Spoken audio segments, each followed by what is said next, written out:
Alright, these are the Turn Academy student videos. Thursday, Friday, Saturday, February 21, 22, and 23. I hope you enjoy. Hope you find yourself. Thanks.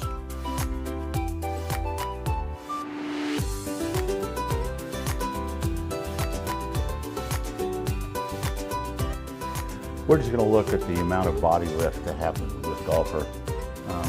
He's got a pretty good setup. I'd like to see his hands a little closer to his thighs so that they're hanging more down under his chin. They're out quite a ways, kind of halfway between a single plane and a two plane setup.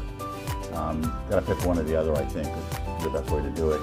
So I'd like to see his hands down, probably about in here somewhere. I think he'd be better off if you could do that. Let's go ahead and watch the swing though. I'm going to take it back manually here, piece by piece. So you can see already, so he's turning his head as he's swinging the club back, moving back and away from the golf ball. That makes it a little difficult to go back and find the golf ball in your downswing. So we work really hard on maintaining the head position fairly still. Now as he gets to here, what he's going to do is he's going to try to get the club up higher in the air, but by doing that, he's just standing up. You can see that his shoulders are no longer parallel to his swing plane, the angle that he had it set up. It's going to make it very difficult to go back and find the ground. Now he's getting really high. He's almost straight up and down. Now his arm's in a pretty good position, so if he was bent over, things would be a whole lot better. You can see where he was before and now how straight up and down he is. Then he's going to come back down. Does a pretty good job, pretty athletic, tough to do that and to get consistent. Now what he's doing here is he's throwing the club outside. He's trying to throw the head of the club out at the ball. The club shaft should be back parallel to this arm, right along that arm. It should be parallel to that arm or back behind him a little bit. So he's coming from the inside of the outside. He's kind of cross it, and he's going to get a little high cut there. You can see off the go. You can see it's going to the right pretty hard. That's what's causing that cut. The cut is caused by the path relative to the face. The face of the club was on the target line, but the path was significantly to the right. This golfer is setting his shoulders considerably left of the target line. We know this from this angle of photography because we can see the lead thigh outside the trail thigh, but we can't see the lead bicep outside the trail bicep. And that tells us that she's facing the ball rather than facing the center line. She is in a single plane setup, which is the arms and the club shaft on a single line. But she's standing pretty upright and we're not getting her shoulder square to the target. Let's go ahead and watch the swing in slow motion and just see what's going on here.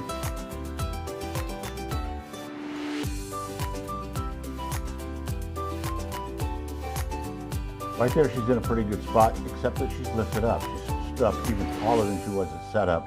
But the club shaft is still on the single plane line, which gives her a good chance to return the club back to the impact position. Now she's really standing up. You can really see even the bottom of the shirt's going up. Everything's up, over-bending. Then she's going to come back down. Now she's swinging well out over the top of the swing plane. And that's because she's trying to force the head of the club down to the golf ball. So the head of the club's going to get way outside her hands here, way above the swing plane line, which is the white line. So what we need to get her to do is to, on the downswing, start the club down like this, instead of forward out like that. She's going to bring it down into position, and then everything's turning. We're not facing the ball at impact like single planes do. So she's going to catch the ball with the club face wide open. I'm going to clear things out of the way. Wide open and glancing blow so the ball skips off to the right. We've got to get her to stay down on the ball, make sure the posture stays good. I'd like to see her bent more towards, let's say at least halfway between 1 and 2 o'clock. So she's got to get a little more tilt than she has right now. This golfer's got a pretty good posture going on. He's got his shoulders and head pointed to about, let's say 2 o'clock on the clock face. 3 o'clock would be 90 degrees. So he's at about 50 degrees, a little more than halfway between noon and 3, so 1/3. That's a pretty good position. He's got the club shaft running up about to the belt, where it should be the belt buckle. Let's go ahead and play the swing nice and relaxed, 8 speed. Watch what the swing does. Notice he's taking it right back on the plane. Pretty nice. Little short swing, but then he pulls up and out of it. And That's caused by moving the hips. Everybody says you're lifting your head when you do this, but your head is attached, and you really are moving your butt or your hips away. Look where he was at setup, nice position right there. Then he comes up and out of the shot. He's going up on his toes. You got to stay low through the swing. The lift has to happen well after impact, not before impact, or we don't get a good shot. We don't have any power. We get a weak shot. He happened to hit it straight, but very weak. We're going to have to work on keeping him in his posture throughout the swing.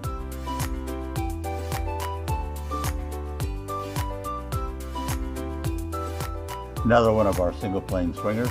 He's got the shaft running nicely up the lower part of his trail forearm, bisecting his back, almost at a 90-degree angle, pretty close. It's a nice setup. He struggles with that because he has a tendency to want to get those hands low, like they used to be when he was playing conventional golf. Takeaway looks pretty good, doesn't it? He's taking the club nicely back. Now he starts to lift it here. And we see that a lot with golfers. Instead of just continuing to rotate, let their bodies turn, and let the club stay on the plane, they tend to get up into a two-plane move, and now he's over the top. Now he does a nice job here of rotating and dropping the hands a little bit, mainly dropping the club. You see the club head is staying behind him pretty nice, but he's well high and up and out of his posture where he was set up. So when he comes in, you can see right now, I'm going to clear the blue line out of the way, the club shaft is dead open. It looks like it's going to be a hosel honker. Yep, catches it off it goes off to the right, because he caught it on the hosel and through. We've got to get him to maintain his posture throughout the swing.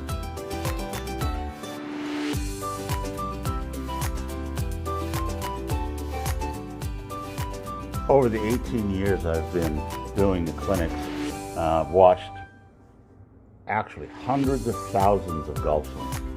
And one of the most common errors I see our amateur golfers doing is not able to maintain a nice steady spine angle for us to rotate around. Notice that the club shaft and the spine are at a 90-degree angle. We need to maintain that axle to shaft ratio. So the shaft needs to turn around that red line. You'll see right away in her takeoff, she's going to start back a little bit, and then all of a sudden up she's going to go. There she goes, up, up, up, up, up, up, up, up. Now she's actually almost bent over backwards. She's gotten so bent. From here, it's going to be very difficult for her to reroute the club down to that golf ball, because her shoulders now are level with the ground. They're no longer set at an angle that's going to allow her to return the club down towards the ground. If anything now, the ideal swing for her would be to a golf ball, about right here. You can see that would be the ideal swing plane for her. If she extended her arms straight out in front of her, that's where they're going to end up. So now she's got to figure out a way to dive back down to that golf ball. And she does it, but she's robbing herself of all kinds of power and consistency. Now watch what the ball does. That's the ball, right there. It didn't go very far at all, because she cannot get exactly back to where she was at the start. You can see that she's no longer anywhere near that 90-degree angle that she was at. And that's going to be frustrating, because other than that, it's a pretty good swing. All we really want to focus on is being able to turn our shoulders on that fixed axle that is our spine, that is along that red line.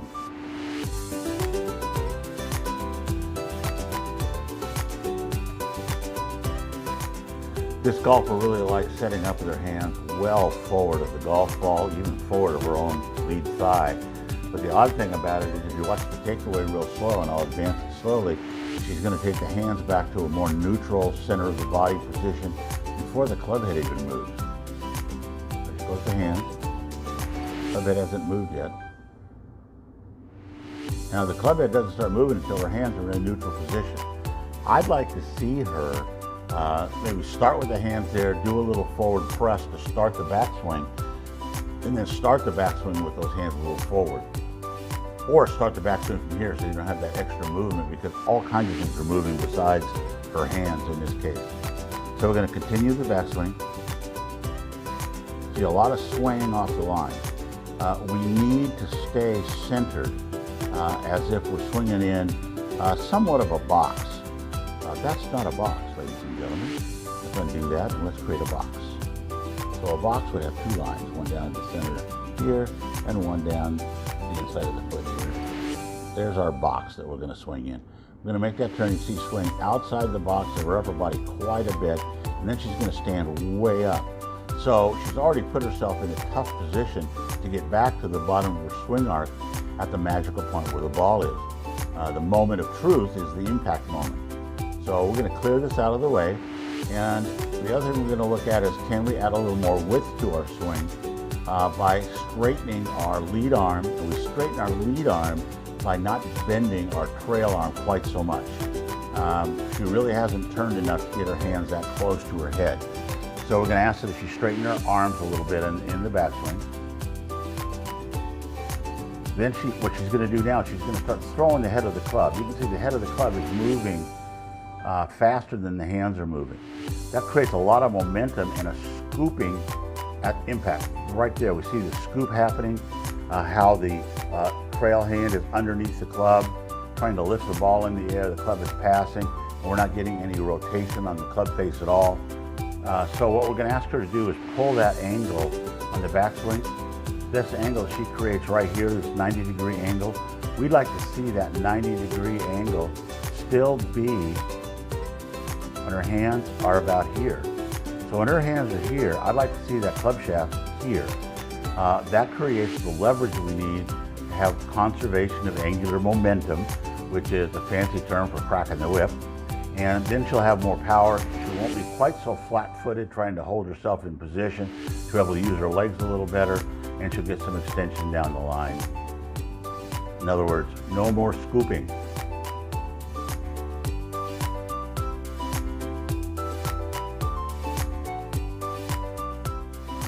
One of the things we want to do in the golf swing to generate some power is to learn how to thrust our belt buckle to the target. Obviously, if we're going to go to the target, we've got to thrust it that way. What this golf represents you do is kind of be passive there. Clench your butt cheeks, throw that pelvis forward, get that belt buckle moving to the target line. Let's watch the swing here. We'll play in slow motion. We don't get a lot of the face-on views. Obviously, you can see the sun's behind the golfer. It makes it a little harder to see. A lot of swaying going off the line. Going to get a pretty good hinge right there. It's not bad. Let's pause that right there for a second. What you're going to see is the angle decreases on the downswing. The angle should actually increase. The momentum of the head of the club should mean that as he starts down about to here, as he starts down on the downswing, the club head should be increasing its angle. It should be back this way. Not bad there. But at this point now, the hips got to rotate. We've got to take the right knee aggressively to the left knee. We've got to take the belt buckle aggressively to the target. Use those big legs, power them through so we don't scoop at the ball and top it like that.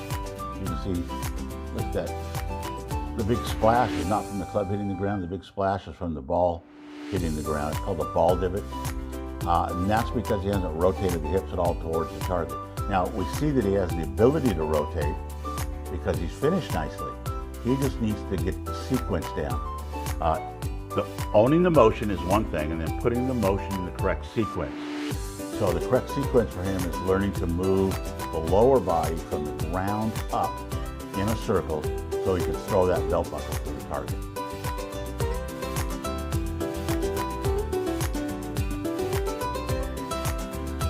We have two swings here side by side, a baseball style swing and a golf swing.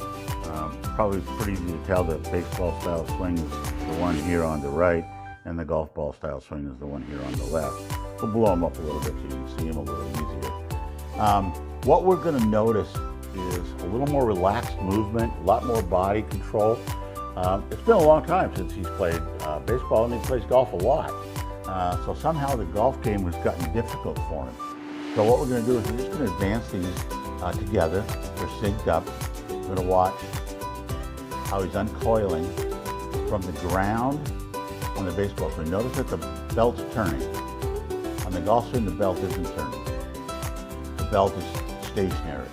He's got his shoulders still facing towards the camera in the baseball swing, but nothing's going on in the golf swing at all. Now you can see how much he's really got a lot of lag there. The hands are well forward of where the golf swing hands are. Now the golf swing is hitting the ball. The club is passing the hands. You can see the club is still well back. Look how far forward the hands are. If he was bent forward at that position right there, he'd be in a great golf position. Instead, he's pulling his shoulders up, and the baseball swing is extending his arms long. The hand is going to stay under the golf club here. Look how the rotation is on the other side. That's a great golf swing. If we didn't know he was swinging at a chest-high ball, we'd think that was a great finish. You can see on the golf side that the right hand is still underneath the golf club and he's jammed up. Turning through to a finish. Look at the rotation in the baseball swing. His back is all the way to the target, almost like Michelle Wee. The right knee is right up there, the hips have rotated around, and the butt's tucked in. He has the ability to do that. We just got to get him to feel that free so he can swing like that when he's on a golf swing.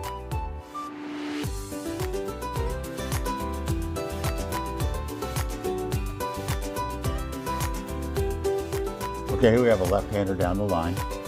You can see that his lead shoulder is pulled back a little bit, way more than his knees are.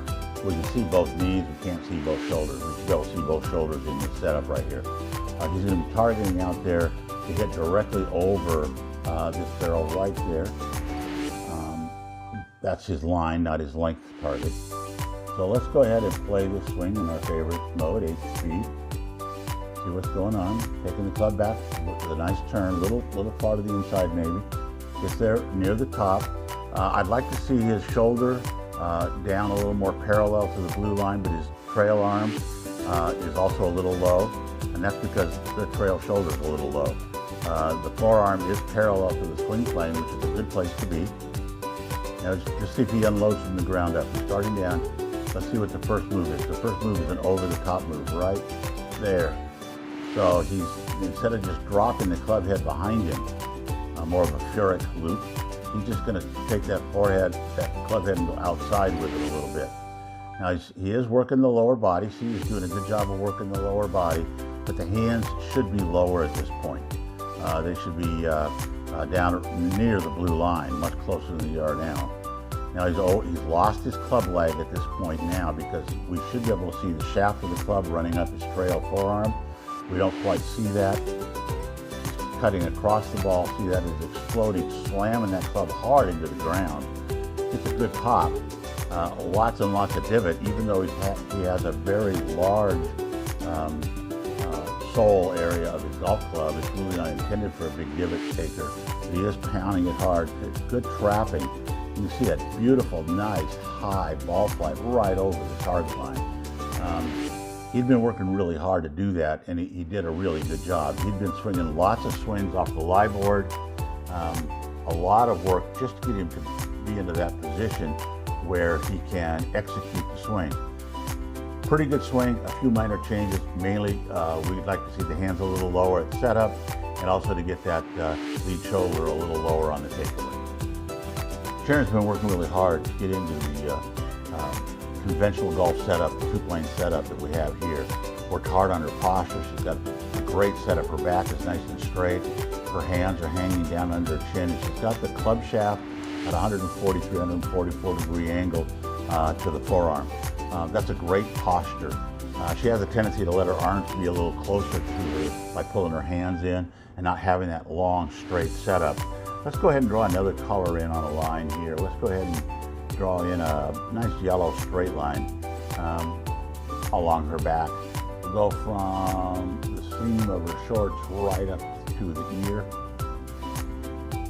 Okay. See, that's pretty much 90 degrees to the golf shaft. Now we're going to start the club back. She's keeping the left hand under the club. Good takeaway, really solid takeaway there. Now she's starting the pronation process, where she's going to get the shaft of the club pointing back to the target line as close as she can. Not bad. Get a good little hinge in there. Look at the posture there. She's raised up a little bit, but not too much. I'd like to see her head still be down on the yellow line, but she gets it back there. That's the hard part. timing that and getting that exactly in the right spot. But notice she's not throwing the club head at the ball. She's dropping the club head in behind her, getting it closer to the parallel, right on through, good impact, and on through to a finish. She even got better than that towards the end of the lesson, where she was getting, again, very comfortable keeping those arms nice and long. Good job, Sharon.